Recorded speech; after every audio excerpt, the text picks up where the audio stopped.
ওই শোনো, এবার রাজও শুনতে পেল। অন্ধকারের মধ্যে দুজনাই এদিক ওদিক তাকিয়ে বুঝতে চেষ্টা করলো শব্দের উৎস কোথায়।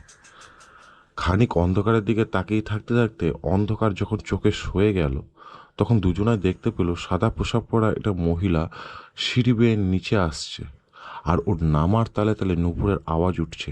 দুজনাই চমকে উঠলেন। সুব্রত বলছিল এই বাড়িতে কেউ থাকে না, তাহলে এই মহিলাটি কোথা থেকে এসলো? মহিলা এগিয়ে এলো কাছে। রাজ ভয়কে পাত্তা না দিয়ে জিজ্ঞেস করলো, আপনি কে?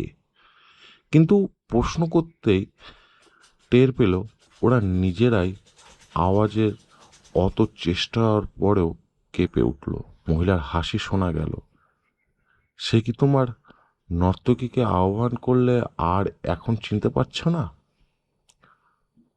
তোমাকে কে ডাকলো? আমরা তো ডাকিনি। ডেকেছো তো। তো কি নাচ দেখাবো?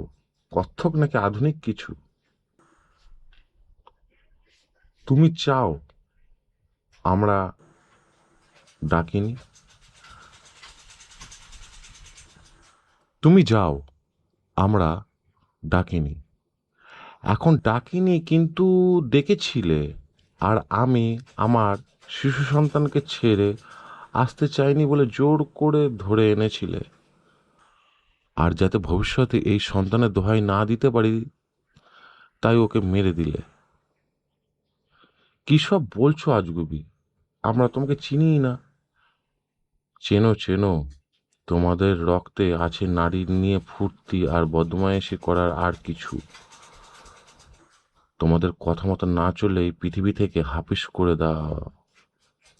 সেই দূষিত রক্ত এখনো শরীরে বয়ে চলেছে। তাই তো এতদিন পরেও এ বাড়ির এসে নর্তকীর কথা মনে পড়ল। সেবার ক্ষমতার অভাবে প্রতিশোধ নিতে পারিনি, এবার তো ছাড়াই যায় না। বলেই দু হাত এগিয়ে দুটো বলেই দু হাত এগিয়ে গেল দুজনার গলা লক্ষ্য করে। এতটাই এতটাই আচমকা আর এতটাই তাড়াতাড়ি ঘটলো সব কিছু, যেন ওরা পালানোর সুযোগ পেল না। সুব্রত, সুব্রত করে আওয়াজ তুলতে চেষ্টা করছিল রাজ, কিন্তু গলার স্বর ফুটল না। ওদিকে আঙ্গুল চাপ বেড়ে চলল গলার ওপর।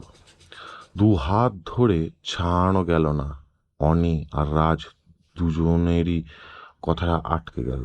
দুজনে গো গো করতে লাগলো, কিন্তু গলার ওপরে চেপে বসা হাত দুটো আর ছাড়াতে পারল না।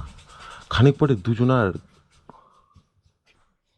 খানিক পরে দুজনাই গড়িয়ে পড়ল মাটিতে। কিছুদিন পরে পুলিশ এসে উদ্ধার করলো পচে যাওয়া দুটি দেহ। অফিসার শুধু ভাবছিলেন এরা এখানে এলো কিভাবে। তো গল্পটা শুনে কীরকম লাগলো কমেন্ট সেকশনে কমেন্ট করে জানাবে। আর এরকম ধরনের গল্প শুনতে চাইলে চ্যানেলটাকে সাবস্ক্রাইব করবে আর বেল নোটিফিকেশনটা অন করে অলে সেট করবে।